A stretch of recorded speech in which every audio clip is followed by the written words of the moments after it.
My name is Stuart Basten and my area of research is the relationship between population change and social policy in Asia. Population projections are absolutely essential to understanding the future, how fast the population is going to age, where people will live, how many houses we need, how many roads we need and so on. Massive decline of population can be just as problematic as massive growth of population. And in the parts of the world which I work on, the main concern is actually more related to rapid population ageing and then ultimately population decline, which we are starting to see already in places like Japan. It's difficult for societies which have industrialised very quickly for them to be able to fix and make policies which will adequately take care of an ever-increasing older population with a shrinking labour force in order to support it. So this is a big policy challenge. By far, the most widely used population projections in the world are those by the United Nations.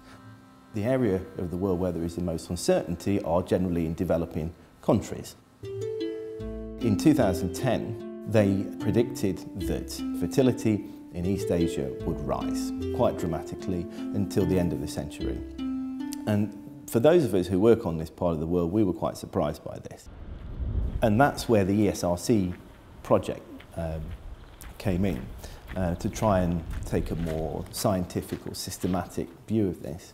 The very first thing we did in the project was talk to policymakers in East Asia and say, what do you want to know? What are the challenges?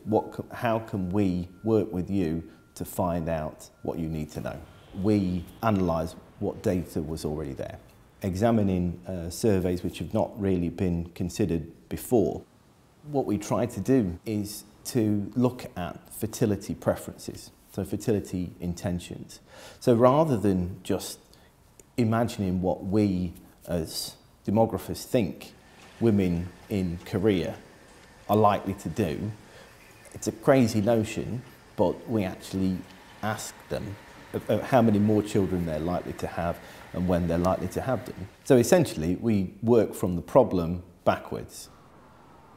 What our project showed was that actually the prospects for fertility increase in East Asia are actually quite weak, and that it's much more likely that fertility is going to stay low. An increasingly large number of people said they wanted to have one child, whereas in Europe is rarely, if ever, below 2. If you have a fertility rate that low, your population would halve in about 60 years. Your elderly population will be enormous relative to the rest of your population. And so we fed that back to the policymakers in East Asia. But critically, we also work very closely with the UN throughout the whole process. The UN want sound empirical and theoretical underpinnings to their projections. So the new UN projections have come out, and their new models strongly incorporate the research that we have done. And we believe that this can only lead to better planning, not just for the countries we work on in East Asia, but also every country in the world. To me, now, it just seems so obvious that instead of trying to tailor what you're doing eventually to meet your audience's needs, you find out what they want to know at the start.